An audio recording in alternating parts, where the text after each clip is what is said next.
Because their minds are very narrow. Because their minds are very narrow. Because their minds are very narrow. रुक जाओ।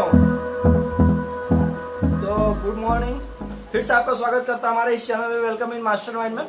और रोज की तरह आज भी कुछ वीडियो जो होता है, इम्पोर्टेंट वीडियो जो कोरोना वायरस के ऊपर है, मैं फिर से आज लेके आ गया हूं और फिर से आपको कुछ इम्पोर्टेंट टिप्स देता हूं कोरोना वायरस के बारे में। तो कोरोना वायरस के बारे में मैं टिप्स नहीं दूंगा। एक बहुत ही अच्छे डॉक्टर जिनका वीडियो बहुत ही वायरल हो रहा है, बहुत ही तेजी से वायरल हो रहा है, और उन्होंने बहुत अच्छे तरीके से हमको बताया गया कि कोरोना वायरस किसे हो सकता है, कैसे हो सकता है और किस हालत में आप समझ सकते हैं कि मुझे कोरोना वायरस है। तो इस वीडियो को देखने के बाद जो वीडियो मैं आपको प्ले करके दिखाता हूँ उस वीडियो में देखिए, बहुत अच्छी तरह से इन्होंने समझाया है। तो ये वीडियो देखने के बाद अगर अच्छा लगे तो वीडियो को लाइक कीजिए, शेयर कीजिए और जितना हो सके उतना बस शेयर करते रहिए और लाइक करते रहिए। हाथ मिलाना बंद कर दीजिए। पहली बात, मैं कोरोना के बारे में आपको कुछ भी वो सब नहीं बताऊंगा जो आप सब जानते हैं व्हाट्सएप पे, इंटरनेट पे पढ़ के, बिल्कुल नहीं बताऊंगा। मैं वो बता रहा हूँ आप कैसे डिफरेंशिएट करो कि आपको कोरोना है या नहीं है। उसके बाद आप में से कोई अगर वो सिम्टम नहीं है, उसको लगता है कि मुझे कोरोना नहीं है, वो प्लीज वापस से घर जाए, कुछ होता है ठीक। खांसी, जुकाम, बलगम, बुखार, यही झगड़े हैं सबके, ठीक है। अगर आपको सूखी खांसी हो रही है, ड्राई कफ खांस रहे हो, बस ये केवल पॉल्यूशन कफ है, केवल प्रदूषण से हो रहा है। अगर आपको खांसी के साथ बलगम आ रहा है, नाक बहरी है, ये आपको एलर्जिक कफ है, ठीक। यदि आपको नाक बहरी है, बलगम आ रहा है और आपको खांसी हो रही है, उसके साथ ऐसा अगर हो रहा है तो ये फ्लू या स्वाइन फ्लू कुछ भी हो सकता है, या नॉर्मल वायरल, जैसे कहते हैं वायरल हो गया आपको, ठीक हो, ये वो भी हो सकता है। ये कोरोना नहीं हो सकता।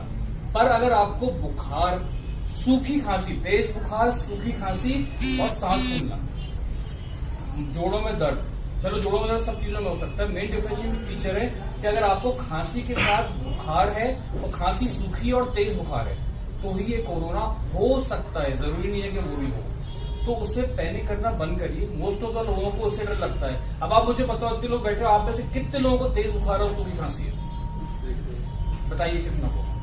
बलगम वाली खांसी, जुकाम बहुत लोग होगा, आप में से किसी को कोरोना नहीं है, फीस ले लो, चले जाओ। मैं बता रहा हूँ, बिना मत ले लो, डरो नहीं कोरोना से। कोरोना ऐसे नॉर्मल वायरल है, किसी का कुछ नहीं बिगाड़ता। वो आपके और हमारी तरह नॉर्मल वायरल की तरह आता है, चला जाता है। बिगड़ता किसका है? जिसकी ओल्ड एज है, उसकी इम्यूनिटी पावर कम है, उसको डायबिटीज है, उसको शुगर है, वो कैंसर पेशेंट है, उसकी इम्यूनिटी कम है, छोटा सा वायरल उसके ऊपर हमला कर देता है। और दूसरा, ये सैनिटाइजर का झगड़ा बंद करिए, ठीक। कोई जरूरत नहीं सैनिटाइजर की, साबुन है, हाथ धो लीजिए अच्छे से। पहले के जमाने में तो राख से हाथ धोते थे, चलिए राख से मत धोइए, आप नॉर्मल साबुन पानी से हाथ धोइए, कुछ नहीं फैलेगा कोरोना। दूसरी बात, एक बात और सीख के जाइए, जो लास्ट बात है, फिर मैं वापस आप लोगों को टाइम ना वेस्ट करके शुरू करता हूँ। छींकना और खांसना कैसे, ये आज नहीं आगे तक के लिए। हम कैसे छींकते हैं, चलो हो गया, ठीक है। इनके ऊपर भी गिरा दी, इनके ऊपर भी गिरा दी। आज के बाद आप सब खांसेंगे या छींकेंगे तो ऐसे अपनी बाजू, क्योंकि इधर आप टच नहीं करते हैं बार बार, ठीक है। और शर्ट को आप हटा के चेंज करते जाइए, ठीक है। करके दिखाइए सब कैसे खांसेंगे, छींकेंगे। तो कोरोना से मत डरिए, उस समय में सब शांत हो जाएगा। रिलैक्स रहिए, अवेयर रहिए, कंफ्यूजन है आइए, घबराइए मत, ठीक है। Thank you so much.